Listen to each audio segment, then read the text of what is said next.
My name's Winslow. I'm basically a novelist. I've spent about 20 years now writing about the drug situation in Mexico and Latin America and all over the world. So for Ghost Recon, me and my writing partner Shane Salerno wrote the stories and the dialogue for the various characters.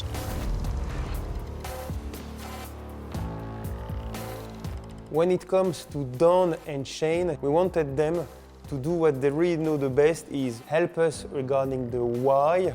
What if this story happened and why?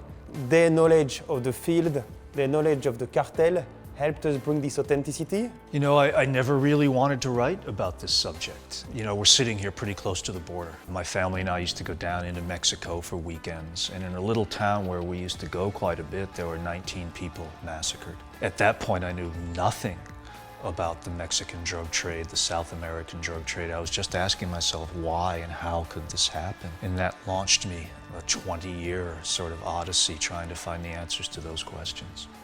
He is really the specialist of this topic.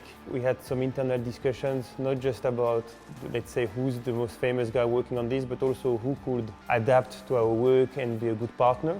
And finally, our CEO, Yves Guillemot, had a look at the power of the dog that he loves a lot, so it helps to establish the relationship. Usually takes reading about 200 books to write one of them. This is just part of the library of research books, some of which I used actually on this game.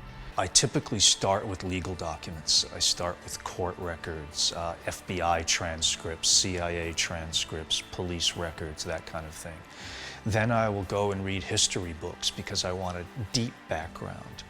When I feel that I know enough that I can go out and ask people intelligent questions, that's when I'll go out and I talk with, boy, you name it, cops, drug traffickers, convicts, gangbangers, cartel people, whoever is willing to talk to me. The workflow was great. They've done books, they've done movies, TV series. They right away understood how to work with us. They were excited by the fact that games are interactive, so they took time to understand how the game is organized. And then we basically worked with Eric, our creative director, and Sam, our narrative director, and that's why now the result we have is a strong story, but also a strong gaming background. A novel is basically static. The reader will pick it up and read it and put it down when he or she wants to. Film, you're always aware that it's more kinetic. Now you take us to a game like this, it's both.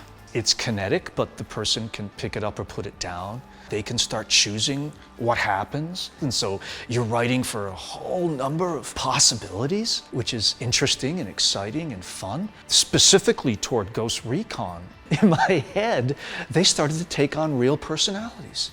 Because for me, they became real characters just the way they would when you're writing for a book and for a film. It's that exciting, it's that big, it has the big characters, the big story, the big issues that I'd love to see in film these days. It looks gorgeous.